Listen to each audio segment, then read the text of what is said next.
பார்த்திருக்கிறீங்களா? ಈ ಆ ಕುರಿಗಳನ್ನು ಕಾಯುವ ವ್ಯಕ್ತಿಯನ್ನು ನೋಡಿದ್ದೀರಾ? ನೋಡಿದ್ರಾ? என்னைக்காவது அந்த ஆடு மேய்க்கிறவங்களை பார்த்துட்டு இவருதான் அடுத்த பிரைம் மினிஸ்டர் நினைச்சிருக்கிறீங்களா? ಯಾವತ್ತಾದ್ರೂ ಈ ಕುರಿ ಕಾಯುವವನನ್ನು ನೋಡಿ ನೆಕ್ಸ್ಟ್ ಇವರೇ ಪ್ರಧಾನ ಮಂತ್ರಿ ಅಂದ್ರೆ ನಂಬುತ್ತೀರಾ ನೀವು? ನಂಬ್ತೀರಾ? நம்ப முடியாது, ನಂಬಕ್ಕಾಗುವುದಿಲ್ಲ. ஏதாவது நல்லா படிச்சு நல்ல ஒரு பொசிஷன்ல இருக்கிற ஒரு ஆளை பார்த்து நம்ம அப்படி நினைக்கலாம். ಒಳ್ಳೆ ಪೊಸಿಷನ್ ಅಲ್ಲಿ ಓದಿರುವ ವ್ಯಕ್ತಿಯನ್ನು ನೋಡಿ ನಾವು ಆ ರೀತಿಯಾಗಿ ನೆನೆಸಬಹುದು. ஒரு ஆடு மேய்க்கிற அரசனாமா அப்படிங்கறத யாராலையும் யோசிக்க முடியாது. ಕುರಿ ಕಾಯುವವನು ಅರಸ ಹೆಂಗೆ ಅರಸನಾಗಲು? பக்கத்துல இருக்கிறவங்க உங்களுக்கு அந்த சீಕ್ರೆಟ್ தெரியுமா? ಪಕ್ಕದಲ್ಲಿರುವವರಿಗೆ ಕೇಳಿ, ಆ ರಹಸ್ಯ ನಿಮಗೆ ಗೊತ್ತಿದೆಯಾ? ಆ ರಹಸ್ಯ ಗೊತ್ತಿದೆಯಾ?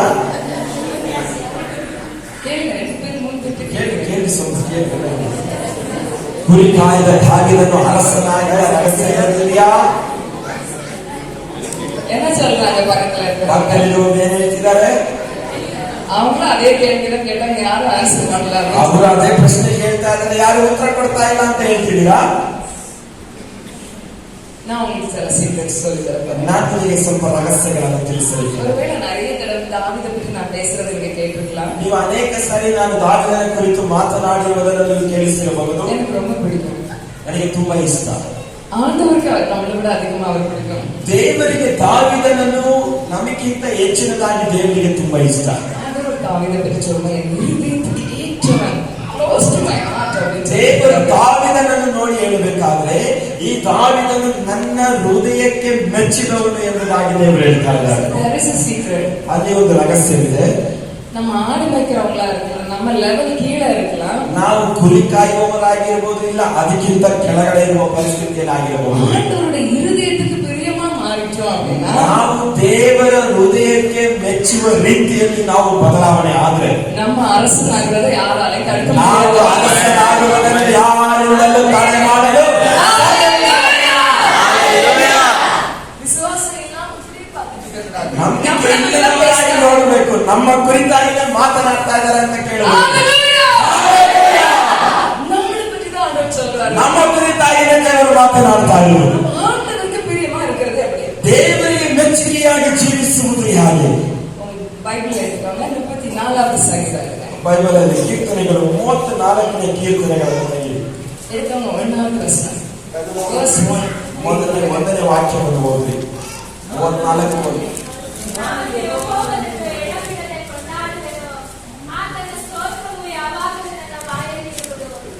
தாவீது சொல்றாரு, ದಾವೀದನು ಹೇಳ್ತಾ ಇದ್ದಾನೆ, கர்த்தரை நான் எக்காலத்திலும் ஸ்தோத்திரிப்பேன், ನಾನು ಯೆಹೋವನನ್ನು ಎಡಬಿಡದೆ ಕೊಂಡಾಡುವೆನು, அவர் துதி எப்போதும் என் வாயில் இருக்கும். ಆತನ ಸ್ತೋತ್ರವು ಯಾವಾಗಲೂ ನನ್ನ ಬಾಯಲ್ಲಿ ಇರುವುದು. ரெண்டு வார்த்தை இருக்குங்க, ಎರಡು ಪದಗಳು ಉಪಯೋಗಿಸಬಹುದು. ಸೀಕ್ರೆಟಾன ஒரு விஷயம், ತುಂಬಾ ರಹಸ್ಯವಾದಂತ ಕಾರ್ಯ. எக்காலத்திலும் எப்போதும், ಎಡಬಿಡದೆ ಯಾವಾಗಲೂ. சொல்லுங்களேன், எக்காலத்திலும் எப்போதும். ಎಲ್ಲರೂ ಹೇಳೋಣ, ಎಡಬಿಡದೆ ಯಾವಾಗಲೂ. இப்போ ಇವಾಗ நம்ம வாயில எப்போதும் என்ன இருக்குது? ಯಾವಾಗಲೂ ನಮ್ಮ ಬಾಯಲ್ಲಿ ಏನಿದೆ? ಏನಿದೆ? ಏನಿದೆ? ಚರ್ಚ್ல ಬಂದ ಒಳ್ಳೆ ಸ್ತುತಿ, ಸ್ತೋತ್ರ, ಹಲ್ಲೆಲೂಯಾ, ಪ್ರೈಸ್ ದಿ ಲಾರ್ಡ್. ಚರ್ಚಿಗೆ ಬಂದ್ರೆ ಒಳ್ಳೆ ಹಲ್ಲೆಲೂಯಾ, ಸ್ತುತಿ, ಸ್ತೋತ್ರ, ಪ್ರೈಸ್ ದಿ ಲಾರ್ಡ್ ಎಲ್ಲ ಬರುತ್ತೆ ಬಾಯಲ್ಲಿ. வீட்ல போறது அம்மாக்கு முன்னாடி நம்ம முகம் எப்படி இருக்கு, நம்ம வாயில என்ன? ಮನೆಗೆ ಹೋದಾಗ ಅಮ್ಮನ ಮುಂದೆ ನಮ್ಮ ಮುಖ ಹೆಂಗಿರುತ್ತೆ, ಬಾಯಿಂದ ಏನೆಲ್ಲ ಬರುತ್ತೆ? ஹல்லேலூயா. நான் தாவீதுக்கு ஒரே ஒரு காரியம் தான் வாயில இருந்து வந்துட்டே இருந்துச்சு. ದಾವೀದನ ಬಾಯಲ್ಲಿ ಒಂದು ಕಾರ್ಯ ಮಾತ್ರ ಯಾವಾಗಲೂ ಬಾಯಿಂದ ಬರ್ತಾ ಇತ್ತು. எப்போதும் கர்த்தரை ஸ்துதிச்சிட்டே இருந்தார். ಎಡಬಿಡದೆ ದೇವರನ್ನು ಕೊಂಡಾಡುವವನಾಗಿದ್ದನು. எப்பவுமே அவருடைய துதி அவருடைய வாயில இருந்து ಯಾವಾಗಲೂ ಆತನ ಸ್ತೋತ್ರವು ಅವನ ಬಾಯಲ್ಲಿ ಇದ್ದಿತು. ஹல்லேலூயா. ಹಲ್ಲೆಲೂಯಾ. உங்க லைஃப் மாறணும் அப்படின்னா, ನಿಮ್ಮ ಜೀವಿತ ಬದಲಾವಣೆ ಆಗಬೇಕಂದ್ರೆ இன்னைக்கு ஒரு டிசிஷன் எடுங்க. ಇವತ್ತು ಒಂದು ತೀರ್ಮಾನ ಮಾಡಬೇಕು. எக்காலத்தில் எப்போதும் நான் என் ஆண்டவரை துதிச்சிட்டே இருப்பேன். ಎಡಬಿಡದೆ ಯಾವಾಗಲೂ ನಾನು ನನ್ನ ದೇವರನ್ನು ಸ್ತುತಿ ಮಾಡುತ್ತಾ ಇರುತ್ತೇನೆ ಎಂಬುದಾಗಿ. எல்லாம் ரொம்ப பாஸ்டா ஹல்லேலூயா சொல்றீங்க. ನೀವು ತುಂಬಾ ಪವರ್ ಆಗಿ ಹಲ್ಲೆಲೂಯಾ ಹೇಳ್ತಾ ಇದ್ದೀರಾ. இதெல்லாம் சொல்றதுக்கு சூப்பரா தான் இருக்கு. ಸಭೆ ಒಳಗಿಂದ ಹೇಳುವುದಕ್ಕೆ ಇದೆಲ್ಲ ತುಂಬಾ ಚೆನ್ನಾಗಿರುತ್ತೆ. வீட்ல போகும்போது, ஊர்ல போகும்போது, பிரச்சனை வரும்போது, ನೀವು ಊರೊಳಗೆ ಹೋಗ್ಬೇಕಾದ್ರೆ, ಮನೆ ಒಳಗೆ ಹೋಗ್ಬೇಕಾದ್ರೆ, ಸಮಸ್ಯೆ ಬರಬೇಕಾದ್ರೆ அப்ப உங்க வாயை பார்த்து நீங்க சொல்ல ಆವಾಗ ನಿಮ್ಮ ಬಾಯಿ ನೋಡಿ ನೀವು ಹೇಳಬೇಕು, வாயே வாயே எக்காலத்தில் எப்போதும் வாயிலிருந்து ஆண்டவருடைய துதி மட்டும்தான் ಏ ಬಾಯೇ ಬಾಯೇ ಯಾವಾಗಲೂ ನಿನ್ನ ಬಾಯಲ್ಲಿ ಎಡಬಿಡದೆ ದೇವರನ್ನು ಕೊಂಡಾಡಬೇಕು, ಆತನ ಸ್ತೋತ್ರವು ಯಾವಾಗಲೂ ಇರಬೇಕು ಎಂಬುದಾಗಿ. அது முடியுமா? ಅದು ಸಾಧ್ಯನಾ? சாத்தியமே. ಅದು ಸಾಧ್ಯವೇ. ஹalleluya. ஆவியானவர் காலையில உங்களை நிரப்பி இருக்கிறார். ಬೆಳಿಗ್ಗೆ ನಿಮ್ಮನ್ನು ದೇವರ ಆತ್ಮನು ತುಂಬಿಸಿ ಎಂಬುದಾಗಿ ತುಂಬಿಸಿದ್ದಾನೆ. இந்த 34வது சங்கீதத்தை தாவீது பாடினது எந்த சூழ்நிலையில தெரியுமா? ಈ 34ನೇ ಕೀರ್ತನೆಗಳನ್ನು ದಾವೀದನು ಹಾಡಬೇಕಾದ್ರೆ ಅವನ ಪರಿಸ್ಥಿತಿ ಏನಾಗಿತ್ತು ಗೊತ್ತಾ? அந்த சங்கீதத்துக்கு கீழே மேல ஒரு இன்ட்ரோடக்ஷன் கொடுத்திருக்காங்க. ಆ ಕೀರ್ತನೆಗಳ ಮೇಲ್ಗಡೆ ಈ ಕೀರ್ತನೆ ಕುರಿತಾದ ಒಂದು ಇಂಟ್ರೊಡಕ್ಷನ್ ಬರೆಯಲ್ಪಟ್ಟಿದೆ. ಅದನ್ನು ವಾಸಿக்கலாம். ಅದನ್ನು ಓದೋಣ. ಯೆಹೋವನು ಸದಾ ಭಕ್ತ ಪಾಲಕನೆಂದು ವರ್ಣಿಸುವ ಇಬ್ರಿಯ ಅಕ್ಷರಮಾನಸ್ಥರವಾದ ಕೀರ್ತನೆ. ದಾವೀದನು ಅಬೀಮೆಲೆಕನ ಎದುರಿನಲ್ಲಿ ಹುಚ್ಚನಂತೆ ತೋರ್ಪಡಿಸಿಕೊಂಡು ಅವನ ಬಳಿಯಿಂದ ಹೊರಡಿಸಲ್ಪಟ್ಟಾಗ ರಚಿಸಿದ ಕೀರ್ತನೆ. இந்த அபிமெலேக் யார் தெரியுமா? ಈ ಅಬೀಮೆಲೆಕನು ಯಾರು ಗೊತ್ತಾ? ಒಬ್ಬ ಫಿಲಿಸ್ತಿಯರ ಒಬ್ಬ ಅರಸನು. பெலிஸ்தியர் யாருன்னு உங்களுக்கு தெரியுமா? ಈ ಫಿಲಿಸ್ತಿಯರು ಯಾರೆಂಬುದಾಗಿ ನಿಮಗೆ ಗೊತ್ತಿದೆಯಾ? பக்கத்துல இருக்கிறவங்களுக்கு தெரியுமா? ಈ ಪಕ್ಕದಲ್ಲಿರೋರಿಗೆ ಕೇಳಿ, ಫಿಲಿಸ್ತಿಯರು ಯಾರು? யாராவது பதில் சொன்னாங்களா? ಯಾರಾದ್ರೂ ಉತ್ತರ ಕೊಟ್ರ? உங்களுக்கு எல்லாருக்கும் கோலியாத் தெரியும். ನಿಮ್ಮೆಲ್ಲರಿಗೂ ಗೋಲಿಯಾತ್ ಗೊತ್ತಿದೆ. ಗೊತ್ತಿದಾ? ಗೊತ್ತಿದೆಯಾ ಗೋಲಿಯಾತನು? அந்த கோலியாத் வந்து பெலிஸ்தியர். ಈ ಗೋಲಿಯಾತನು ಯಾರಂದ್ರೆ ಈ ಫಿಲಿಸ್ತಿಯ ದೇಶದವನು ಆಗಿದ್ದವನು. அந்த பெலிஸ்திய தேசத்தோட ராஜா தான் அபிமெலேக். ಈ ಫಿಲಿಸ್ತಿಯ ದೇಶದ ಅರಸನೇ ಅಬೀಮೆಲೆಕನಾಗಿದ್ದನು. இந்த கோலியாத் தாவீதுக்கு வந்தது பெலிஸ்தியர்ஸ் எல்லாருக்கும் தெரியும். ಈ ಗೋಲಿಯಾತನನ್ನು ದಾವೀದು ಸಾಯಿಸಿದ್ದು ಈ ಎಲ್ಲ ಫಿಲಿಸ್ತಿಯಲ್ಲಿರುವ ಎಲ್ಲ ಜನರಿಗೆ ಗೊತ್ತಿತ್ತು. இப்போ கோலியாத் தாவீது கொல்ல பிறகு அவருடைய சூழ்நிலை என்ன ஆச்சுன்னா ரொம்ப பிளஸ்டா இல்ல. அவருடைய சொந்த தேசத்தோட ராஜா சவுல் இவரை கொல்றதுக்கு ಆರ್ಮಿயோட ತೊರೆದಿட்டு இருக்காரு. ದಾವೀದನು ಗೋಲಿಯಾತನನ್ನು ಸಾಯಿಸಿದ ನಂತರ ಅವನಿಗೆ ಆಶೀರ್ವಾದಗಳು ಉಂಟಾಗಲಿಲ್ಲ. ಅದೇ ಸ್ವಂತ ದೇಶದ ಅರಸನಾದ ಸೌಲನು ದಾವೀದನನ್ನು ಸಾಯಿಸುವುದಕ್ಕೆ ಒಂದು ಸೈನ್ಯದೊಳಗೆ ಹೊರಟಿದ್ದಾನೆ. கொல்றதுக்காக ತೊರೆದಿட்டே இருக்காரு. ಅವನು ದಾವೀದನನ್ನು ಸಾಯಿಸಬೇಕು ಎಂಬುದಾಗಿ ಹಿಂದೆ ಓಡಿಸ್ತಾ ಇದ್ದ. இஸ்ரவேல் தான் அவருடைய நாடு. அந்த தேசத்துக்குள்ள எங்க இருந்தாலும் அந்த ராஜா கண்டுபிடிச்சு கொன்றுவாரு. ಇಸ್ರೇಲ್ ದೇಶದಲ್ಲಿ ಎಲ್ಲಿದ್ರು ಸೌಲನಿಗೆ ಗೊತ್ತಾಗ್ತಾ ಇತ್ತು, ಅವನು ಸಾಯಿಸಿ ಬಿಡ್ತಾ ಇದ್ದ. தன்னோட உயிரை காப்பாற்றிக்கிறதுக்காக ಈ ದಾವೀದನು ತನ್ನ ಪ್ರಾಣವನ್ನು ಕಾಪಾಡಿಕೊಳ್ಳುವುದಕ್ಕೋಸ್ಕರ பெலிஸ்திய தேசத்துக்குள்ள போறாரு. ಅವನು ಫಿಲಿಸ್ತಿಯ ದೇಶದೊಳಗೆ ಹೋಗ್ತಾ ಇದ್ದಾನೆ. கொஞ்சம் யோசிச்சு பாருங்க. தாவீதோட இடத்துல இருந்து கொஞ்சம் யோசிச்சு ಸ್ವಲ್ಪ பாருங்க. ನೀವು ದಾವೀದನ ಪರಿಸ್ಥಿತಿಯಲ್ಲಿ ನಿಂತು ನೀವು ಯೋಚನೆ ಮಾಡಿ ನೋಡಿ. சின்ன ஒரு பிரச்சனை வந்ததுமே நம்ம வாயிலிருந்து வருது. ನಮ್ಮ ಬಾಯಲ್ಲಿ ಸ್ವಲ್ಪ ಸಮಸ್ಯೆಗಳು ಬಂದಿದ ತಕ್ಷಣ ನಮ್ಮ ಬಾಯಿಂದ ಬರುವ ಪದಗಳು ಮಾತುಗಳು ಏನಾಗಿರುತ್ತದೆ? நம்ம விரும்பின மாதிரி ஒண்ணு நடக்கலன்னா நம்ம வாயில என்ன மாதிரி வார்த்தைகள்லாம் வந்துருது? ನಾವು ನಮ್ಮ ಇಷ್ಟಪಡುವ ರೀತಿಯಲ್ಲಿ ನಮ್ಮ ಜೀವಿತದಲ್ಲಿ ಕಾರ್ಯಗಳು ನಡೆಯದೇ ಇದ್ದಾಗ ನಮ್ಮ ಬಾಯಿಂದ ಬರುವ ಮಾತುಗಳು ಯಾವ ರೀತಿಯಾಗಿದೆ? இப்ப சொந்த நாட்டுல இருக்க முடியாது, உயிர் பிழைக்கிறதுக்காக பெலிஸ்திய நாட்டுக்கு போறாரு. ಈ ದಾವೀದನು ಸ್ವಂತ ದೇಶದಲ್ಲಿ ಇಲ್ಲದೆ ವಿರೋಧಿ ದೇಶದಲ್ಲಿ ತನ್ನನ್ನು ಸಾಯಿಸುವ ದೇಶದೊಳಗೆ ತನ್ನ ಪ್ರಾಣವನ್ನು ಕಾಪಾಡಿಕೊಳ್ಳುವುದಕ್ಕೋಸ್ಕರ ಫಿಲಿಸ್ತಿಯ ದೇಶದೊಳಗೆ ಹೋಗ್ತಾ ಇದ್ದಾನೆ. பெலிஸ்திய தேசத்துக்குள்ள போனா யாரும் நம்மளை கண்டுபிடிக்க மாட்டாங்க. நம்ம எப்படியாவது உயிர் பிழைச்சிடலாம் அப்படின்னா உயிரை காப்பாற்றிக்கிறதுக்காக ஓடி போய் பெலிஸ்திய தேசத்துல ಈ இருக்கு. ದಾವೀದನು ಫಿಲಿಸ್ತಿಯ ದೇಶಕ್ಕೆ ಓಡಿ ಹೋಗ್ತಾ ಇರುವುದು, ಅಲ್ಲಿರುವ ಜನರು ನನ್ನನ್ನು ಕಂಡುಹಿಡಿಯುವುದಿಲ್ಲ, ನನ್ನ ಪ್ರಾಣವನ್ನು ಉಳಿಯುತ್ತೆ ಎಂಬುದಾಗಿ ಆ ದೇಶದೊಳಗೆ ಓಡೋಗ್ತಾ ಇದ್ದಾನೆ. ஆனா நடந்தது என்ன தெரியுமா? ಆದ್ರೆ ಅಲ್ಲಿ ನಡೆದಿದ್ದ ಘಟನೆ ಏನು ಗೊತ್ತಾ? இந்த தாவீது யாரு நம்மள கண்டுபிடிச்சிட்டாங்க. ಈ ದಾವೀದನು ಯಾರು ಎಂಬುದಾಗಿ ಅಲ್ಲಿರುವ ಜನರು ಕಂಡುಹಿಡಿದರು. இவன் தான்டா நம்ம கோலியாத்தை கொன்னவன். ಇವನೇ ಗೋಲಿಯಾತನನ್ನು ಸಾಯಿಸಿದವನು. இவனாலதான் பெரிய ஒரு இழப்பு நமக்கு வந்துச்சு. ಇವನ ನಿಮಿತ್ತವಾಗಿಯೇ ನಮ್ಮ ದೇಶಕ್ಕೆ ಸೋಲು ಉಂಟಾಯಿತು அப்படின்னு சொல்லி பார்த்தவங்க எல்லாம் இவரை பிடிச்சு அந்த ராஜாக்கு முன்னாடி கொண்டு ಆ வருவாங்க. ರೀತಿಯಾಗಿ ಹೇಳಿದವರೆಲ್ಲ ಅವನನ್ನು ಹಿಡಿದುಕೊಂಡು ಹೋಗಿ ಆ ದೇಶದ ಅರಸನಾದ ಅಬೀಮೆಲೆಕನ ಮುಂದೆ ನಿಲ್ಲಿಸುತ್ತಾರೆ. இது எங்க இருக்குது அப்படின்னு பாத்தீங்கன்னா ನಾವು ಹೇಳಿದ ಕಾರ್ಯಗಳಲ್ಲಿ ಎಲ್ಲಿ ಬರೆಯಲ್ಪಟ್ಟಿದೆ அந்த ಅಂದ್ರೆ சங்கீதத்து பக்கத்துலயே நோட் பண்ணி வச்சுக்கோங்க. வீட்டுல போய் நீங்க வாசிட்டு ಆ வரலாம். ಕೀರ್ತನೆಗಳಲ್ಲೇ ಬರೆಯಲ್ಪಟ್ಟಿದೆ, ಎಲ್ಲಿ ಬರೆಯಲ್ಪಟ್ಟಿದೆ ಎಂಬುದಾಗಿ. அதுல இல்ல, நீங்க அந்த பக்கத்துல எழுதி வச்சுக்கோங்க. கொடுத்துருக்காங்க. சூப்பர். 1 ಸಾಮ್ಯದ 21 நல்ல கன்னட பைபிள். நீங்க தமிழ் பைபிள் அதெல்லாம் கொடுக்கல. ನಮ್ಮ ತಮಿಳ್ ಬೈಬಲ್ ಅಲ್ಲಿ ರೆಫರೆನ್ಸ್ ಕೊಟ್ಟಿಲ್ಲ, ಇದರಲ್ಲಿ ಬರೆಯಲ್ಪಟ್ಟಿದೆ ಕೀರ್ತನೆಗಳು. 1 ಸಾಮುವೇಲ್ 21:10 15 ವರೆ. 1 ಸಾಮುವೇಲ 21:10 15 ತನಕ ನಾನು ಹೇಳಿದ ಘಟನೆಗಳೆಲ್ಲ ಅಲ್ಲಿ ಬರೆಯಲ್ಪಟ್ಟಿದೆ. ಗೊತ್ತಿದ್ದೀರಾ? ಜಸ್ಟ್ போய் பாருங்க, நான் சொல்றதெல்லாம் அங்க இருக்குதான்னு பாருங்க. ನಾನು ಹೇಳಿದ ಕಾರ್ಯಗಳೆಲ್ಲ ಇದೆಯಾ ಅಂತ ತೆಗೆದು ಓದಿ ನೋಡ್ರಿ. இப்ப ராஜாட்ட பிடிச்சிட்டு போறாங்க. ಇವಾಗ ಅರಸನ ಹತ್ರ ಹೇಳ್ಕೊಂಡು ಹೋಗ್ತಾ ಇದ್ದಾರೆ. ஒரு எதிரி ராஜாக்கு முன்னாடி வந்து அவருக்கு என்ன நடக்கும்? ಈ ಅರಸನ ಮುಂದೆ ಒಬ್ಬ ವಿರೋಧಿಯಾದಂತವನನ್ನ ಕರ್ಕೊಂಡು ಬಂದ್ರೆ ಅರಸನು ಏನ್ ಮಾಡ್ತಾನೆ? இது சாதாரண எதிரி இல்ல. ಈ ದಾವೀದನು ಸಾಧಾರಣವಾದ ವಿರೋಧಿ ಅಲ್ಲ. ಅವನು ಮಿಲಿಟರಿಯೇ இருந்த ஒரு பவர்ஃபுல்லான கோலியாத்தை கொண்டவர். ಅವರ ದೇಶದಲ್ಲಿ ಇದ್ದಂತ ಅತಿ ಬಲಿಷ್ಠನಾದ ಬಲಶಾಲಿಯಾದ ಗೋಲಿಯಾತನನ್ನೇ ಸಾಯಿಸಿದ ವ್ಯಕ್ತಿಯಾಗಿದ್ದ. ಅದು ಮಾತ್ರವಲ್ಲ, ಹೋಲ್ ಫಿಲಿಸ್ತೀನ್ಸ್ಗೆ பெரிய ஒரு தோல்வி கொண்டு வந்ததுக்கு காரணம் இந்த தாவீது. ಈ ದೊಡ್ಡ ದೇಶದ ಫಿಲಿಸ್ಟಿಯರಿಗೆ ದೊಡ್ಡ ಲಾಸು ಸೋಲುವಿಕೆಯನ್ನು ತಂದಂತವನು ಈ ದಾವೀದನು ಒಬ್ಬನಾಗಿದ್ದ. ರಾಜ ವೇಟ್ பண்ணிட்டு என்னைக்கு இந்த தேவி கையில கிடைப்பார் தீர்த்தலாம் அப்படின்னு ಆ ಫಿಲಿಸ್ಟಿಯ ಅರಸನು ಕಾಯ್ತಾ ಇರ್ತಾನೆ, ಯಾವತ್ತಾದ್ರೂ ಒಂದು ದಿನ ಈ ದಾವೀದನು ಕೈಗೆ ಸಿಗ್ತಾನೆ, ಅವತ್ತವನನ್ನ ಮುಗಿಸಿ ಬಿಡೋಣ ಎಂಬುದಾಗಿ. அந்த சூழ்நிலையில தாவீது அவர் முன்னாடி நிற்கிறாரு. ಆದ್ರೆ ಇಂಥ ಪರಿಸ್ಥಿತಿಯಲ್ಲಿ ದಾವೀದನು ಈ ಅರಸನಾದ ಅಬೀಮೆಲೆಕನ ಮುಂದೆ ನಿಲ್ತಾ ಇದ್ದಾನೆ. அந்த நேரத்தில் அவர் பாடின பாடல் தான் இது. ಆ ಸಂದರ್ಭದಲ್ಲಿ ಹಾಡಿದಂತ ಹಾಡೇ 34 நம்மளால ನಮ್ಮಿಂದ ಹಾಡುವುದು ಸಾಧ್ಯನಾ? என் உயிர் போக போகுது, ನನ್ನ ಪ್ರಾಣ ಇವಾಗ ಹೋಗಲಿಕ್ಕೆ ರಾಜ என்ன பண்ண போறான்னு தெரியாது. ಎಷ್ಟು ನಿಮಿಷದಲ್ಲಿ ರಾಜ ಏನ್ ಮಾಡ್ತಾನೆ ಅಂತ ನಮಗೆ ಗೊತ್ತಿಲ್ಲ. ಅಪ್ಪು ದಾವೀದು சொல்றாரு, ಆದ್ರೆ ಅವಾಗ ದಾವೀದನು ಹೇಳ್ತಾನೆ, ತನ್ನ ಹೃದಯದಲ್ಲಿ ಹೇಳ್ತಾ ಇದ್ದಾನೆ, எப்போதும் ஆண்டவரை தான் நான் துதிப்பேன், ಯೆಹೋವನನ್ನು ಎಡಬಿಡದೆ ಕೊಂಡಾಡುವೆನು. நோ மேட்டர் என் சூழ்நிலை எதுவா இருந்தாலும் பிரச்சனை ಇಲ್ಲ, நான் என் ஆண்டவரை தான் துதிப்பேன். ನನ್ನ ಪರಿಸ್ಥಿತಿ ಏನೇ ಆಗಿದ್ರು ಸರಿದೆ, ನಾನು ನನ್ನ ದೇವರನ್ನು ಸ್ತುತಿ ಮಾಡುತ್ತೇನೆ. ஹalleluya. ಹalleluya. அப்ப ஆண்டவர் இவருக்கு ஒரு நல்ல ஐடியா கொடுக்கிறாரு. இவர் ஒரு பைத்தியம் மாதிரி நடிக்கிறாரு. ಆವಾಗ ಇವನು ದೇವರನ್ನು ಸ್ತುತಿಸಬೇಕಾದ್ರೆ ದೇವರು ದಾವೀದನಿಗೆ ಒಂದು ಆಲೋಚನೆ ಕೊಡ್ತಾರೆ.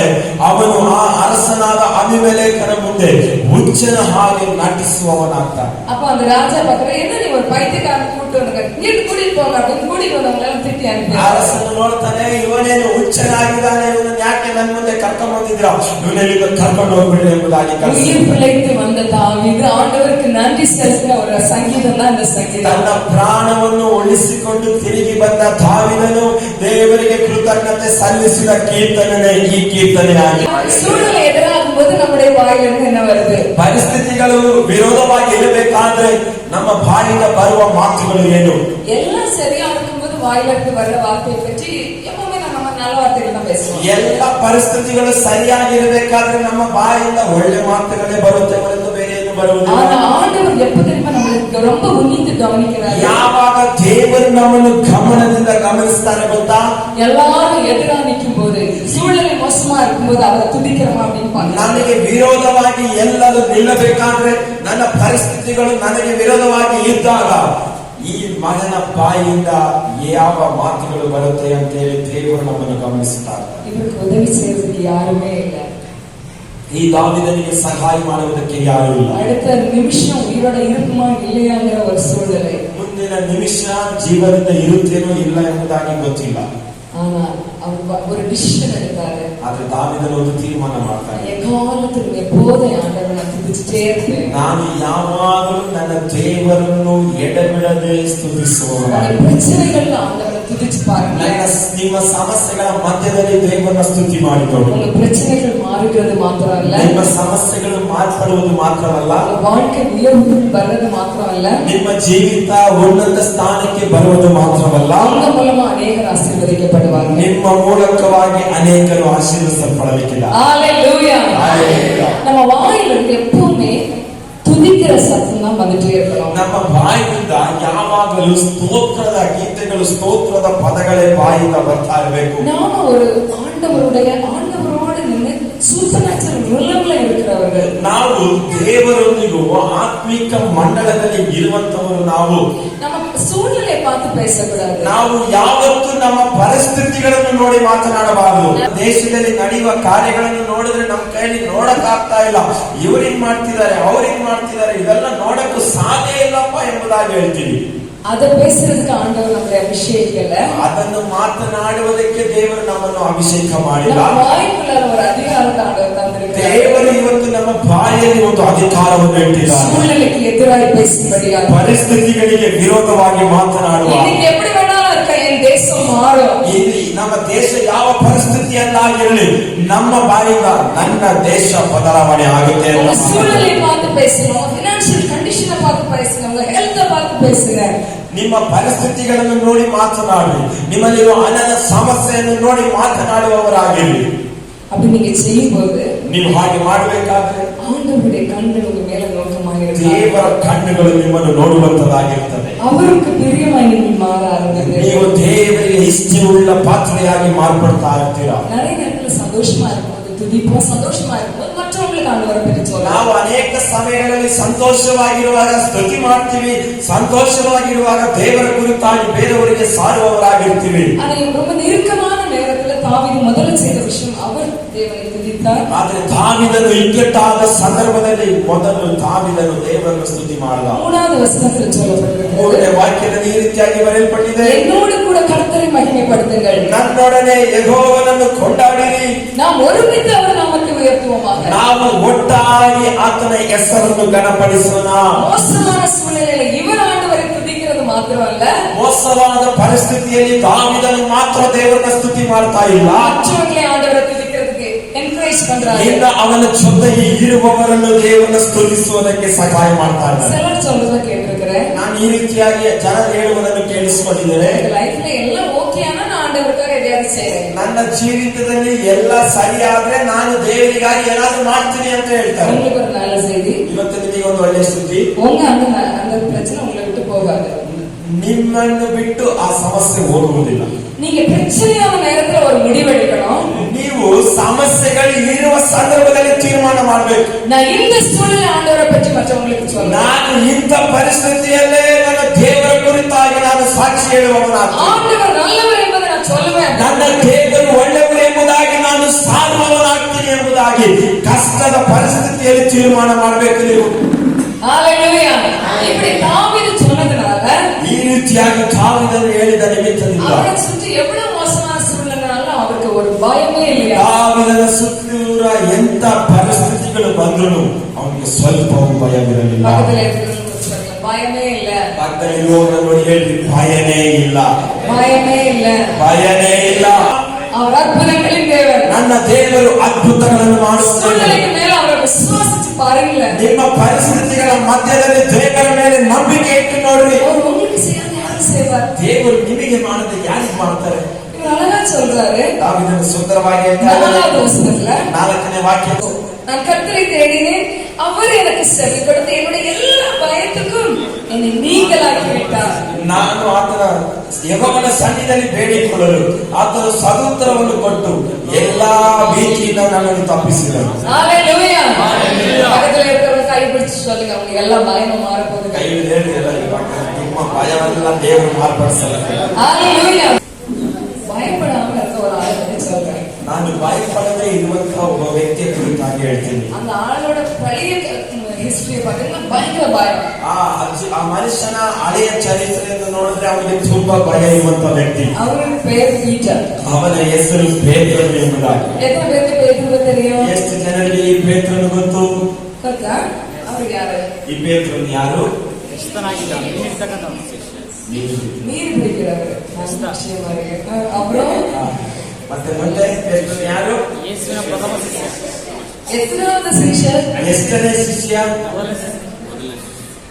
Senior, first one. ಸೀನಿಯರ್, ಮೊದಲನೇ ಶಿಷ್ಯ. நமக்கு சீனியர் நெகேமியானா இருக்கிற மாதிரி சீனியர் சீசன்.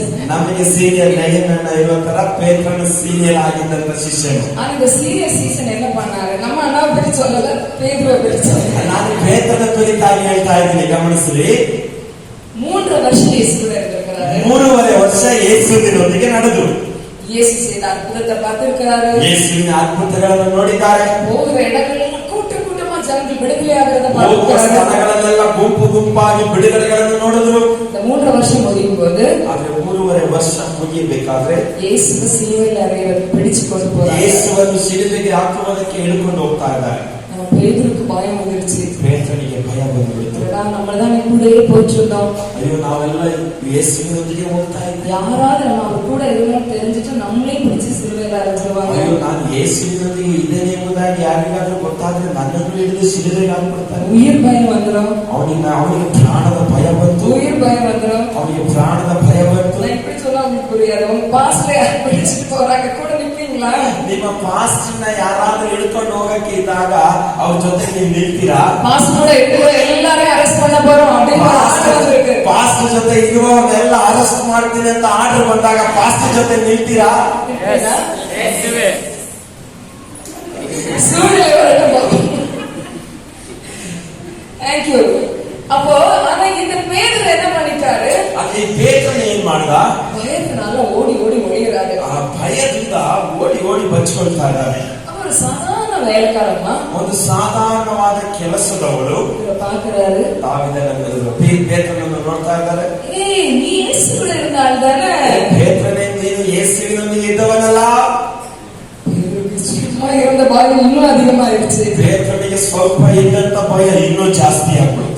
உன் ಭಾಷೆ பார்த்து நீ பேசுறத பார்த்து கல்லேன்னு தெரியுது. நீ ಯೇಸು ಕೂಡ ಇರ್ತಾವಲ್ಲ. ನಿನ್ನ ಮಾತು ನಿನ್ನ ಶೈಲಿ ನೋಡಿದ್ರೆ ನೀನು ಗಲಿಲೇಯನು, ನೀನು ಯೇಸುವಿನೊಂದಿಗೆ ಇದ್ದ ಶಿಷ್ಯನೇನು ಎಂಬುದಾಗಿ ಕೆಲಸದವಳು ಹೇಳ್ತಾ ಇದ್ದಾರೆ.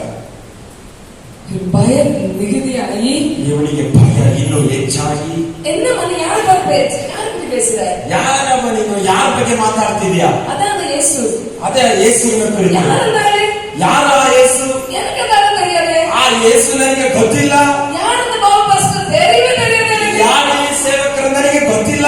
ನಾನು பார்த்ததே இல்லையே. ಅವರನ್ನ ನಾನು ನೋಡೇ ಇಲ್ಲಲ್ಲ. எனக்கு ಸುತ್ತಮ தெரியாது. ನಾನು ಒಂದು ದಿನ ಅವನ ಬಗ್ಗೆ ಗೊತ್ತೇ ಇಲ್ಲ ನನಗೆ. இப்படி எல்லாம் போய் பேசிட்டு ಯಾಕೆ ನನ್ನ ಬಗ್ಗೆ ಸುಳ್ಳು ಹೇಳ್ತೀಯ ನೀನು? ಅದು ஒரு ಕಡೆ ಇಲ್ಲ. ಈ ರೀತಿಯಾಗಿ ಒಂದು ಸಾರಿ ಅಲ್ಲ. ಎತ್ತನ ತಡ ಯೇಸು தெரியாதுன்னு சொன்னாரு. ಎಷ್ಟು ಸಾರಿ ಯೇಸುವಿನ ಗೊತ್ತಿಲ್ಲ ಎಂಬುದಾಗಿ ಹೇಳ್ದ? 3 ಸಾರಿ. 3 ಸಾರಿ. இப்போ இವಾಗ பரிசுத்த ஆவியானவர் பலம் இந்த பேதுருக்குள்ளால வந்தபோது, ಈ ಪರಿಶುದ್ಧಾತ್ಮನ ಬಲವು ಪೇತ್ರನೊಳಗೆ ಬಂದಾಗ, இப்போ அவர் பரிசுத்த ஆவியானவருடைய பலனால நிரப்பப்பட்டிருக்கிறார். ಪರಿಶುದ್ಧಾತ್ಮನ ಬಲದಿಂದ ತುಂಬಿಸಲ್ಪಟ್ಟಾಗ அப்படியே அப்போஸ்தலர் 12வது அதிகாரத்துக்கு ஓடி வந்து, ಹಾಗೆ ಅಪೊಸ್ತಲ ಕೃತ್ಯಗಳು 12ನೇ ಅಧ್ಯಾಯಕ್ಕೆ ಓಡಿ ಬರ್ರಿ. 12ನೇ ಅಧ್ಯಾಯ. இப்போ ಇವಾಗ ಯಾರೆಲ್ಲ ಯೇಸುவோட ಶಿಷ್ಯರು ಅವங்கள ಕಂಡುಬಿಡಿಸಿ ಗವರ್ನಮೆಂಟ್ ಅರೆಸ್ಟ್ ಮಾಡಿ ಕೊಲೆ பண்றாங்க. 12ನೇ ಅಧ್ಯಾಯದಲ್ಲಿ ಏನ್ ನಡೀತಾ ಇದೆ ಅಂದ್ರೆ, ಯಾರ್ಯಾರು ಯೇಸುವಿನ ಶಿಷ್ಯರಿದ್ದಾರೋ ಅವ್ರನ್ನೆಲ್ಲ ಹಿಡಿದು ಅಲ್ಲಿರುವಂತ ಸರ್ಕಾರ ಅವ್ರನ್ನ ಸಾಯಿಸ್ತಾ ಇದೆ. இப்போ ஒரு ஆளை ಅರೆಸ್ಟ್ ಮಾಡಿ கொன்னுட்டாங்க. ಯಾಕೋಬನು ಒಬ್ಬರ. 1ನೇ ವಾಕ್ಯದಲ್ಲಿ ನೋಡ್ತೀವಿ, ಯಾಕೋಬನು ಎಂಬ ಶಿಷ್ಯನನ್ನು ಅವರು ಹಿಡಿದು ಸಾಯಿಸಿಬಿಡ್ತಾರೆ. 2வது ವಚನದಲ್ಲಿ 2ನೇ ವಾಕ್ಯದಲ್ಲಿ ಇದೆ. இப்போ அடுத்தது நம்ம பேதுருவை பிடிச்சு வச்சிருக்காங்க. ಇವಾಗ ಎರಡನೇದಾಗಿ ಪೇತ್ರನನ್ನು ಹಿಡಿದಿಟ್ಟಿದ್ದಾರೆ. பேதுருவோட பழைய ಹಿಸ್ಟರಿ என்ன? பேತ್ರನ ಹಳೆಯ ಚರಿತ್ರೆ ಏನು? ಯಾರಾவது ನಾವು ಉயிரை எனக்கு பிடிச்சிருவாங்கன்னு சொல்லிட்டு எனக்கு யாரே தெரியாதுன்னு சொன்ன அதே ஆள், ಯಾರಾದ್ರೂ ನನ್ನನ್ನು ಹಿಡಿದು ಪ್ರಾಣ ತೆಗೆದು ಬಿಡ್ತಾರೆ ಎಂಬುದ ನಿಮಿತ್ತದಿಂದ ಯೇಸು ಗೊತ್ತಿಲ್ಲ ಎಂಬುದಾಗಿ ಹೇಳಿದಂತ ಮನುಷ್ಯನು இப்போ இவர் என்ன பண்ணிட்டு இருக்காரு தெரியுமா? ಇವಾಗ ಈ ಪೇತ್ರನು ಏನ್ ಮಾಡ್ತಾ ಇದ್ದಾರೆ ಗೊತ್ತಾ? ಅರೆಸ್ಟ್ ಮಾಡಿ ಜೈಲಿಗೆ போட்டுருக்காங்க. ಪೇತ್ರನನ್ನು ಹಿಡಿದು ಸೆರೆಮನೆಯಲ್ಲಿ ಹಾಕಿದ್ದಾರೆ. ಇವರ ಸುತ್ತಿ ಕಾವಲர்கள் ಇವರಿಗೆ ಕೈಯೆல்லாம் ಕಟ್ಟಿ பிடிச்சிட்டு இருக்காங்க. ಪೇತ್ರನ ಕೈಗಳನ್ನು ಸರಪಣಿಯಿಂದ ಕಟ್ಟಾಕಿದ್ದಾರೆ. ಸಿಪಾಯಿಗಳು ಅವನನ್ನು ಕಾಯ್ತಾ ಇದ್ದಾರೆ. ಇವருடைய வாயில இப்ப தேவ துதி இருக்கிறதுனால இதயத்துல பயம் ஆகி போச்சு. ಪೇತ್ರನ ಬಾಯಲ್ಲಿ ದೇವರ ಸ್ತುತಿ ಇರುವುದರಿಂದ ಅವನ ಹೃದಯದಲ್ಲಿ ಇದ್ದ ಭಯವು ಅವನಿಂದ ದೂರ ಹೋಯಿತು. ಇವ್ರನ್ನ நீங்க என்ன வேணாலும் பண்ணுங்க, நான் படுத்து தூங்குறப்ப நல்லா தூங்க ಆರಂಭಿಸಿದ್ದಾರೆ. ಏನಾದ್ರೂ ಮಾಡ್ರಪ್ಪ, ನಾನು ನಿದ್ದೆ ಮಾಡ್ತೀನಿ ಅಂತ ಹೇಳಿ ಪೇತ್ರನ ಸೆರೆಮನೆ ಒಳಗೆ ಒಳ್ಳೆ ನಿದ್ದೆ ಮಾಡ್ತಾ ಇದ್ದಾರೆ. 6வது ವಚನத்தை பாருங்களேன். 6ನೇ ವಾಕ್ಯವನ್ನು ಸೇವಕರಿಗೆ ಇಡೆಲ್ಲ ಕೈ ಕಟ್ಟಪಟ್ಟ ನರಗಳು நல்ல படுத்து தூங்கிட்டு இருக்கிறார். ಇಬ್ಬರು ಸಿಪಾಯಿಗಳ ಮಧ್ಯದಲ್ಲಿ ಕೈಗಳು ಸರಪಣಿಯಿಂದ ಕಟ್ಟಲ್ಪಟ್ಟಿರುವ ಪರಿಸ್ಥಿತಿಯಲ್ಲಿ ಪೇತ್ರನು ಏನ್ ಮಾಡ್ತಾ ಇದ್ದಂತೆ? ತೂங்குறது ஒரு பெரிய விஷயமா அப்படின்னு நீங்க நினைக்கலாம். ನೀವು ನೆನೆಸಬಹುದು, ನಿದ್ದೆ ಮಾಡುವುದು ಒಂದು ದೊಡ್ಡ ವಿಷಯನಾ? எந்த இடத்துல தூங்குறாரு தெரியுமா? ಆದ್ರೆ ಅವನು ಎಲ್ಲಿ ನಿದ್ದೆ ಮಾಡ್ತಾ ಇದ್ದಾನೆ ಗೊತ್ತಿಲ್ಲ. ಸೆರೆಮನೆ ಒಳಗೆ. ಅದು ಮಾತ್ರವಲ್ಲ, ನಾಳೆ ಕಾಲ ತಲೆ வெட்ட போறாங்க. ಅದು ಮಾತ್ರವಲ್ಲ, ನಾಳೆ ಬೆಳಿಗ್ಗೆ ಅವನ ತಲೆಯನ್ನು ಕಟ್ ಮಾಡಲಿಕ್ಕಿದ್ದಾರೆ. ನಾಳೆಗೆ ಕಾಲೆಯಲ್ಲಿ ಅವನ ತಲೆ ಹೋಗಿದ್ರೆ ತೂಕ ಬರುಮ? ನಾಳೆ ಬೆಳಿಗ್ಗೆ ನಮ್ಮ ತಲೆ ಕಟ್ ಮಾಡ್ತಾರೆ ಅಂದ್ರೆ ನಿಮಗೆ ನಿದ್ದೆ ಬರುತ್ತಾ? ಬರುಮ? கொஞ்சம் யோசிச்சு பாருங்க. வருமா? ಸ್ವಲ್ಪ ಯೋಚನೆ ಮಾಡಿ, ನಿದ್ದೆ ಬರುತ್ತಾ? அப்ப இந்த ஆளு பாருங்க தூங்கிட்டு இருக்கிறாரு. ಆದ್ರೆ ಈ ಪೇತ್ರನು ನಿದ್ದೆ ಮಾಡ್ತಾ ಇದ್ದಾನೆ. சாதாரண தூங்கல, ಡೀಪ್ ಸ್ಲೀಪ್. ಪೇತ್ರನು ಸಾಧಾರಣ ನಿದ್ದೆ ಮಾಡ್ತಾ ಇಲ್ಲ, ತುಂಬಾ ಆಳವಾದ ನಿದ್ದೆ ಮಾಡ್ತಾ ಇದ್ದಾನೆ. Deep sleep. ಒಳ್ಳೆ ಆಳವಾದ ನಿದ್ದೆ. இந்த ಡೀಪ್ ಸ್ಲೀಪ್ எப்ப வரும் தெரியுமா? ಯಾವಾಗ ಒಬ್ಬ ಮನುಷ್ಯನಿಗೆ ಆಳವಾದ ನಿದ್ದೆ ಬರುತ್ತೆ ಗೊತ್ತಾ? பிரச்சனை இல்லாம ರಿಲ್ಯಾಕ್ಸ್ಡ್ ಆಗಿರೋದು ನಮಗೆ ಡೀಪ್ ಸ್ಲೀಪ್. ಯಾವ ಸಮಸ್ಯೆಗಳು ಇಲ್ಲದೆ ಇರುವ ಸಮಯದಲ್ಲಿ ನಮಗೆ ಒಳ್ಳೆಯ ನಿದ್ದೆ, ಆಳವಾದ ನಿದ್ದೆ ಬರುತ್ತೆ. நாளை காலைல ஒருத்தர் கடன் கொடுத்ததை வாங்க வர்றதுக்கு வீட்டுக்கு முன்னாடி 7 மணிக்கு வருவாரா? தூக்கம் வருமா? ನಾಳೆ ಬೆಳಿಗ್ಗೆ 7 ಗಂಟೆಗೆ ಸಾಲಗಾರನ ಮನೆ ಮುಂದೆ ಬರ್ತಾನೆ ಅಂತ ಯಾರಿಗಾದ್ರೂ ನಿದ್ದೆ ಬರುತ್ತಾ? பிள்ளைங்க சொல்லுங்க, நாளைக்கு நமக்கு எக்ஸாம்னா தூக்கம் வருமா? ಮಕ್ಕಳು ಹೇಳಿ ನಾಳೆ ಬೆಳಿಗ್ಗೆ ಎಕ್ಸಾಮ್ ಇದ್ರೆ ನೀವು ಇವತ್ತು ರಾತ್ರಿ ನಿದ್ದೆ ஒரு வருஷம் ஜாலியா இருக்கும், ஆனா எக்ஸாமுக்கு முந்தின நாள் தூக்கம் வராது. ಒಂದು ವರ್ಷ ಜಾಲಿಯಾಗಿರ್ತೀವಿ, ಎಕ್ಸಾಮಿನ ಹಿಂದಿನ ದಿನ ನಿದ್ದೆ ಬರುವುದಿಲ್ಲ. ஆனா இங்க பேதுரு நிம்மதியா தூங்குறாங்க. ಆದ್ರೆ ಇಲ್ಲಿ ಪೇತ್ರನು ನೆಮ್ಮದಿಯಿಂದ ಆಳವಾದ ನಿದ್ದೆಯಲ್ಲಿಲ್ಲ. இவர் ಡೀಪ್ ಸ್ಲೀಪ್ல இருந்தாரு. நான் எப்படி சொல்றேன் தெரியுமா? ನಾನು ಯಾಕೆ ಹೆಂಗೆ ಹೇಳ್ತಾ ಇದ್ದೀನಿ ಇವನು ಆಳವಾದ ನಿದ್ದೆ ಮಾಡ್ತಾ ಇದ್ದಾನೆ ಎಂಬುದಾಗಿ 7வது வசனத்துல சொல்லப்பட்டிருக்கு. ಈ 7ನೇ ವಾಕ್ಯವನ್ನು ಓದ್ರಿ. அந்த தூதன் அங்க வந்து இவரை எழுப்புறாரு. ಅಲ್ಲಿ ಓದ್ರಿ 7ನೇ ವಾಕ್ಯದಲ್ಲಿ, ಕರ್ತನ ದೂತನು ಪೇತ್ರನೆದುರಿಗೆ ನಿಂತನು. ಅವನಿದ್ದ ಕೋಣೆಯಲ್ಲಿ ಬೆಳಕು ಹೊಳೆಯಿತು. ಅವನು ಪೇತ್ರನನ್ನು ಪಕ್ಕೆಗೆ ತಟ್ಟಿ ಎಬ್ಬಿಸಿ ಹೇಳುವ, நம்ம யாரெல்லாம் அடிச்சு எழுப்புவோம்? ನಾನು ಯಾರನ್ನ ಒತ್ತೆ ಎಬ್ಬಿಸ್ತೀವಿ? ಯಾರನ್ನ ಒತ್ತೆ ಎಬ್ಬಿಸ್ತದೆ? ಯಾರನ್ನ? ரொம்ப தூங்கிட்டு இருக்கிறாங்க. எழுப்புடா எழுப்புடான்னு சொல்லி சொல்லி பார்த்தா எழுப்ப மாட்டாங்க. ತುಂಬಾ ಚೆನ್ನಾಗಿ ನಿದ್ದೆ ಮಾಡುವವರನ್ನ ಎದ್ದಳ ಅಂತ ಹೇಳಿ ಎದ್ದಳದೆ ಇದ್ದಾಗ ಒತ್ತೆ ಎಬ್ಬಿಸ್ತೀವಿ. ತಿಂದಿದ್ದೀರಾ? அப்படி ஒரு அடியை கொடுத்து இந்த தூதன் எழுதி விடுறாரு. ಆ ರೀತಿಯಾಗಿ ಈ ದೇವದೂತನು ಪೇತ್ರನನ್ನು ಪಕ್ಕೆಯಲ್ಲಿ ತಟ್ಟಿ ಎಬ್ಬಿಸ್ತಾ ಇದ್ದಾನೆ. தூங்குன போதுல எலும்பு ನಿದ್ದೆ ಮಾಡಿ ಸಾಕು ಎದ್ದಲೋ ಪೇತ್ರ ಎಂಬುದಾಗಿ. இப்படி இங்கே தூங்கிடுவா போல இருக்கு. ಬಿಟ್ರೆ ಇಲ್ಲೇ ನಿದ್ದೆ ಮಾಡ್ಬಿಡ್ತೇವೆ. அடுத்த வேலை இருக்கு. ಇಲ್ಲಿಂದ ಇನ್ನು ಮುಂದೆ ಕೆಲಸ ಇದೆ ಎಂಬುದಾಗಿ ದೇವದೂತನು ಎಬ್ಬಿಸ್ತಾ ಇದ್ದಾನೆ. ஹalleluya. ஹalleluya. நேசிக்கிறவர்களுக்கு சுகமான நித்திரை கொடுப்பாருங்கிறது உண்மைங்க. ದೇವರು ಆತನು ಪ್ರೀತಿಸುವ ಜನರಿಗೆ ಸುಖವಾದ ನಿದ್ದೆ ಕೊಡುವುದು ಅದು ನಿಜ. அவரை நேசிக்கிறவர்கள், அவரால் நேசிக்கப்படுகிறவர்கள் பிரச்சனை பார்த்து பயப்பட மாட்டாங்க. ದೇವರನ್ನು ಪ್ರೀತಿಸುವವರು, ದೇವರು ಒಬ್ಬ ಮನುಷ್ಯನನ್ನು ಪ್ರೀತಿಸುವವರಿಗೆ ಸಮಸ್ಯೆಗಳನ್ನು ನೋಡಿ ಭಯಪಡುವ ஏதாவது காரியங்களை குறித்து பயந்து கலங்கி போய் தூக்கம் வராம இருந்தீங்கன்னா இன்னைக்கு எல்லா பிரச்சனையும் அனுப்ப கொடுத்துருங்க. சுகமான நித்திரை ஆண்டவர். ಯಾವ ವಿಷಯದಲ್ಲಿ ಭಯಪಡುತ್ತಾ ನಿದ್ದೆ ಮಾಡದೇ ಇದ್ದೀರೋ ಆ ಭಯದ ವಿಷಯವನ್ನು ದೇವರ ಕೈಯಲ್ಲಿ ಕೊಡ್ರಿ. ದೇವರು ಇವತ್ತು ಒಳ್ಳೆಯ ನಿದ್ದೆಯನ್ನು ಕೊಡಲಿ. ಪಡುம்போது ಪ್ರೇರ್ பண்ணிட்டு படுங்க, ಸುಖ ನಿದ್ರೆ ಆண்டவர் ತರಬಹುದು. ಇವತ್ತು ಮಲಗಬೇಕಾದ್ರೆ ಪ್ರಾರ್ಥನೆ ಮಾಡಿ ಮಲಗಿರಿ, ಸುಖವಾದ ನಿದ್ದೆಯನ್ನು ದೇವರು. கவலைப்படுறது நம்ம வேலை கிடையாது. ಚಿಂತೆ ಮಾಡುವುದು ನಮ್ಮ ಕೆಲಸವಲ್ಲ. நம்ம வேலை ஆண்டவரை துதிக்கிறது. ನಮ್ಮ ಕೆಲಸ ದೇವರನ್ನ ಸ್ತುತಿ ಮಾಡುವುದು. ஆண்டவர் பக்கத்துல இருக்கான்னு சொல்லுங்க. கவலைப்படுறது நம்ம வேலை கிடையாது. ஆண்டவரை துதிக்கிறது நம்ம வேலை. ಚಿಂತೆ ಮಾಡುವುದು ನಮ್ಮ ಕೆಲಸವಲ್ಲ, ದೇವರನ್ನ ಸ್ತುತಿಸುವುದು ನಮ್ಮ ಕೆಲಸ. ஹalleluya. நம்ம வேலை கிடையாது. ஆண்டவரை துதிக்கிறது தான் நம்ம வேலை. ನಮ್ಮ ಕೆಲಸ ದೇವರನ್ನ ಸ್ತುತಿಸುವುದು ನಮ್ಮ ಕೆಲಸ. சொல்லாங்கள ஜெபிக்க முடியாது, எப்படி துதிக்கிறது நமக்கு தெரியாது. ನಮಗೆ ಪ್ರಾರ್ಥನೆ ಮಾಡುವುದಕ್ಕೆ ಗೊತ್ತಿಲ್ಲ, ಸರಿಯಾಗಿ ದೇವರನ್ನ ಸ್ತುತಿಸುವುದು ಗೊತ್ತಿಲ್ಲ. அந்நிய பாஷையில பேசிட்டு இருக்கல, ಆದ್ರೆ ಅನ್ಯ ಭಾಷೆಯಲ್ಲಿ ಹಾಗೆ ಮಾತನಾಡ್ತಾ ಇದೆ. இருதயத்துல இருக்கிற பாரம் எல்லாம் அப்படியே போயிடும். ನಿಮ್ಮ ಹೃದಯದಲ್ಲಿರುವ ಎಲ್ಲ ಭಾರ ಹಾಗೆ ಹಾರಿ ಹೋಗ್ಬಿಡುತ್ತದೆ.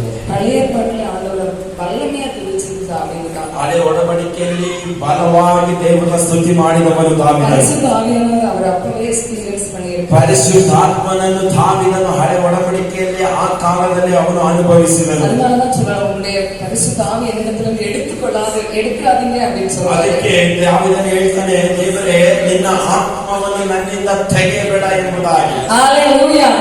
இந்த ஆண்டவர் நம்மளை நல்ல அவருடைய அபிஷேகத்தினால, அவருடைய வார்த்தைகளால், அந்நிய பாஷையினால் நிரப்பி இருக்கிறது. கவலைப்பட்டு சோர்ந்து போறதுக்காக அல்ல, அவரை துதிப்பதற்காக. ದೇವರು ಇವತ್ತು ತಮ್ಮನ್ನು ಅಭಿಷೇಕದಿಂದಲೂ ಬಲದಿಂದಲೂ ವಾಕ್ಯದಿಂದಲೂ ತುಂಬಿಸಿರುವುದು ಚಿಂತೆ ಮಾಡಿ ಸೋತು ಹೋಗುವುದಕ್ಕಲ್ಲ, ದೇವರನ್ನ ಸ್ತುತಿ ಮಾಡುವುದು. பக்கத்துல இருக்கிறவங்க அவரை துதிக்கீங்க. ಹೇಳಿ, ದೇವರನ್ನ ಸ್ತುತಿ ಮಾಡಿ, ದೇವರನ್ನ ಸ್ತುತಿ ಮಾಡಿ. நீங்க அந்நிய பாஷையில பேசும்போது நீங்க தேவனை துதிச்சுட்டே இருப்பீங்க. ನೀವು ಅನ್ಯ ಭಾಷೆಯಲ್ಲಿ ಮಾತನಾಡಬೇಕಾದ್ರೆ ದೇವರನ್ನ ಸ್ತುತಿಸುತ್ತಾ ಇರ್ತೀರಾ. உங்க இருதயத்துல இருக்கிற பாரம் எல்லாம் அப்படி போய் ரிலாக்ஸ்ட் ஆகி சின்ன பிளேன் போல மாறிடுவீங்க. ನಿಮ್ಮ ಹೃದಯದಲ್ಲಿರುವ ಭಾರವೆಲ್ಲ ಹಾರಿ ಹೋಗಿ ಸಣ್ಣ ಮಗುವಿನ ಹಾಗೆ ನೀವು ಮಾರ್ಪಟ್ಟು சின்ன பிள்ளைங்களை பாக்குறீங்களா எவ்வளவு ஜாலியா என்ன வேணாலும் பண்ணுங்கடா நாங்க விளையாடுறோம் ஜாலியா அப்படின்னு ಸಣ್ಣ விளையாடி ಮಕ್ಕಳನ್ನ ನೋಡಿದ್ರೆ ನೀವೇನಾದ್ರೂ ಮಾಡಿ ನಾವು ಆಟ ಆಡೋ ಕೆಲಸ ನಾವು ಮಾಡ್ತೀವಿ ಅಂತ ಅವ್ರಿಗೆ ಆಟ ಆಡ್ತಾ ಇದ್ದಾರೆ. சிலர் கூப்பிட்டு ஒரு அடி கொடுத்து அந்த நேரம் அப்படி இருப்பாங்க, அடுத்த நிமிஷம் ஜாலியா ಅವ್ರನ್ನ போய் ಕರೆದು ಹೋಗಿ ಒದೆ ಹೋದ್ರೆ ಆ ಸಮಯ ಸುಮ್ಮನೆ ಇರ್ತಾರೆ, ಈ ಸ್ವಲ್ಪ ನೆಕ್ಸ್ಟ್ ಸಮಯ ಮತ್ತೆ ಆಡಕ್ ಹೋಗಿರ್ತಾರೆ. நம்மகிட்ட யாராவது கொஞ்சம் முகத்தை மோசமா வச்சுட்டு எதையாவது ஒண்ணு சொல்லிட்டா கூட நமக்கு அதுவே ஒரு 6 மாசத்துக்கு கொண்டு போயிடும். ನಮಗೆ ಯಾರಾದ್ರೂ ಒಬ್ರು ಮುಖ ಸ್ವಲ್ಪ ಈ ರೀತಿಯಾಗಿ ಮಾಡಿ ಏನಾದ್ರೂ ಒಂದು ಮಾತು ಹೇಳಿಬಿಟ್ರೆ 6 ತಿಂಗಳಾಗುತ್ತೆ ನಾವು ಅದನ್ನ ಡೈಜೆಷನ್ ಮಾಡುವುದಕ್ಕೆ. Hallelujah. Pastor said double portion anointing. Hallelujah. Hallelujah.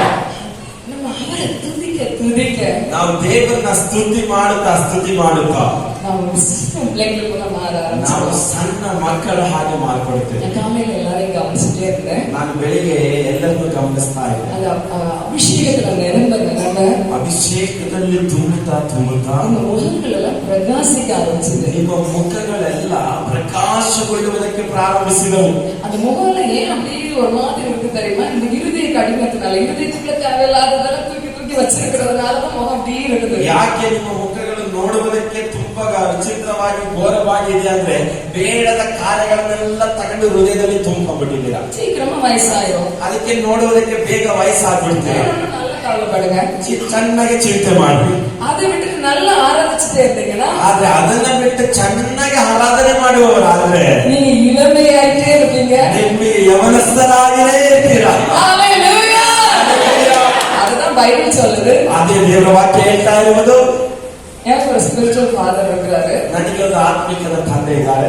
ஒவ்வொரு தடவை பார்க்கும்போது ಅವರು ಏನಾಯ್ತೇ இருக்கிற மாதிரி எனக்கு தோணும். ಅವ್ರನ್ನ ನಾನು ಯಾವಾಗೆಲ್ಲ ನೋಡ್ತೀನೋ ಅವ್ರು ತುಂಬಾ ಯವನಸ್ಥರಾಗಿ ನನಗೆ ಕಾಣಿಸ್ತಾರೆ. அப்படி துள்ளுவார் குதிச்சுவார். 70 ವಯಸ್ಸು ಆಗಿದೆ. ಅವರಿಗೆ 70 ವಯಸ್ಸಿದೆ, ಆದ್ರೆ ಅವ್ರನ್ನ ನೋಡ್ಬೇಕಾದ್ರೆ ಹಾಗೆ ಎದುರ್ತಾರೆ, ಇಲ್ಲಿಂದ ಹಾಗೆ ಜಂಪ್ ಮಾಡುವವರಾಗಿರ್ತಾರೆ. ಅವ್ರ ಪಕ್ಕದಲ್ಲಿ ಹೋಗಿ ಎಂಟು ವಯಸ್ಸಾದ மாதிரி தோணும். ಆದ್ರೆ ಅವ್ರ ಪಕ್ಕದಲ್ಲಿ ನಾವು ಹೋಗಿ ನಿಂತಾಗ ನಮಗೆ ವಯಸ್ಸಾಗಿರುವ ರೀತಿಯಲ್ಲಿ ಕಾಣಿಸುತ್ತೆ. ಅವರ ಬಾಯಿಂದ ತುದಿ வந்துட்டே இருக்கிறது. ಯಾವಾಗಲೂ ಅವರ ಬಾಯಿಂದ ಸ್ತುತಿ ಬರುವುದನ್ನು ನಾವು ಕೇಳಿಸ್ಕೊಳ್ತಾ ಇದ್ವಿ. சோ ஃபேஷியல் பண்றது, அந்த கிரீம் இந்த கிரீம் அப்படின்னு நிறைய அட்வர்டைஸ் பண்றதெல்லாம் வாங்கி காசு செலவு பண்றதுக்கு நல்ல துதிங்க. ಫೇಶಿಯಲ್ ಮಾಡುವುದು, ಕ್ರೀಮ್ ಹಾಕುವುದು, ಆ ಕ್ರೀಮ್ ಈ ಬಣ್ಣ ಹಚ್ಚುವುದಕ್ಕಿಂತ ದೇವರನ್ನ ಚೆನ್ನಾಗಿ ಸ್ತುತಿ ಮಾಡುವವರಾಗಿದ್ದಾರೆ. ಕಾಲಲ್ಲಿ ಅನೇಕരുടെ ಮುಖം ಪ್ರಕಾಶಿಸುವುದನ್ನು பார்த்தேன். ಇವತ್ತು ಬೆಳಿಗ್ಗೆ ಅನೇಕರ ಮುಖಗಳು ಪ್ರಕಾಶ ಹೊಂದಿದ್ದನ್ನು ನಾನು ಗಮನಿಸಿದೆ. அந்த பிரகாசத்தை அப்படியே கீப் பண்ணிக்கோங்க. ಆ ಪ್ರಕಾಶವನ್ನು ಹಾಗೆ ಮುಂದುವರಿಸುವವರಾಗಿದ್ದಾರೆ. கவலைப்படுறதுக்கு என்ன இருக்கு? ஆண்டவர் எல்லாம் பார்த்துக்கலாம். ಚಿಂತೆ ಮಾಡುವುದಕ್ಕೆ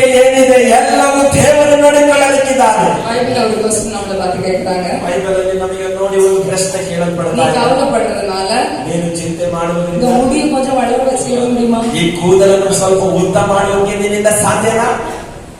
வேஸ்டா உதிர்ந்து போற முடி, அதுக்கு ஒரு பிரயோஜனமே இருக்கா? அதை கூட நம்மளால ஒண்ணும் செய்ய முடியாது. ವೇಸ್ಟ್ ಆಗಿ ಉದುರು ಹೋಗುವಂತ ಕೂದಲು ಅದನ್ನ ಉದ್ದ ಮಾಡುವುದಕ್ಕೆ ಯಾರಿಂದಲಾದ್ರೂ ಸಾಧ್ಯನಾ? அப்புறம் எதுக்கு கவலைப்படுறீங்க? அப்படியே பக்கத்துல இருக்கிறவங்க ಮತ್ತೆ ಯಾಕೆ ಚಿಂತೆ ಮಾಡ್ತೀರಾ ನೀವು? ನೋಡಿ, ಕೇಳಿ ಪಕ್ಕದಲ್ಲಿ ನೋಡಿ. உங்க காரியங்களை பார்க்க ஒரு பெரிய கர்த்தர் இருக்கிறாரு. ನಿಮ್ಮ ಕಾರ್ಯಗಳನ್ನು ನೋಡುವ ದೊಡ್ಡ ದೇವರಿದ್ದಾರೆ. எதுக்கு கவலைப்படுறீங்க? ಯಾಕೆ ಚಿಂತೆ? ஹalleluya. கவலைப்படுறது நம்ம வேலையே கிடையாது. ಚಿಂತೆ ಮಾಡುವುದು ನಮ್ಮ ಕೆಲಸವಲ್ಲ. ஹalleluya.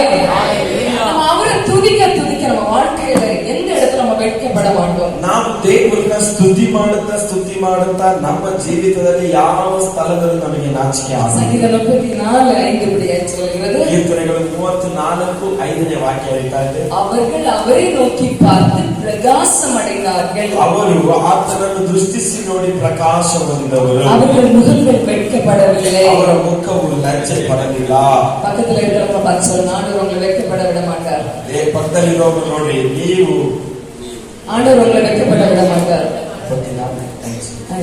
34:5 ನಿಮ್ಮ ಮುಖವು ಲಜ್ಜೆಗಿಡುವುದಿಲ್ಲ ಎಂಬುದಾಗಿ. உங்க முகத்துல ஆண்டவர் உங்களை வெட்கப்பட விட மாட்டார். ನಿಮ್ಮನ್ನು ದೇವರು ಲಜ್ಜೆಗೆ ಒಳಗಾಗೋಕೆ ಬಿಡಲಿಲ್ಲ. இந்த இடத்துல ஆண்டவர் வெட்கப்பட வச்சிருவாரோ? ಎಲ್ಲರೂ ನಮ್ಮನ್ನ ದೇವರು ಲಜ್ಜೆಗೆ ಒಳಗಾಗಕ್ಕೆ ಬಿಟ್ಟು ಬಿಡ್ತಾರೋ? இந்த சூழ்நிலையில நான் வெட்கப்பட்டுருவனோ? ಇಂಥ ಪರಿಸ್ಥಿತಿಯಲ್ಲಿ ನಮಗೆ ನಾಚಿಕೆ ನಾಚಿಕೆ ಉಂಟಾಗ್ಬಿಡುತ್ತೆ. அதெல்லாம் கேட்க இருந்தா வெட்கப்பட மாட்டேன்னு சொல்றாரு. ದೇವರು ಅದನ್ನ ಅದೇ ಪ್ರಶ್ನೆ ಆಗಿದ್ರೆ ದೇವರು ಹೇಳ್ತಾನೆ ನಿಮ್ಮನ್ನು ಲಜ್ಜೆಗೆ ಒಳಗಾಗುವುದಿಲ್ಲ. ஹalleluya.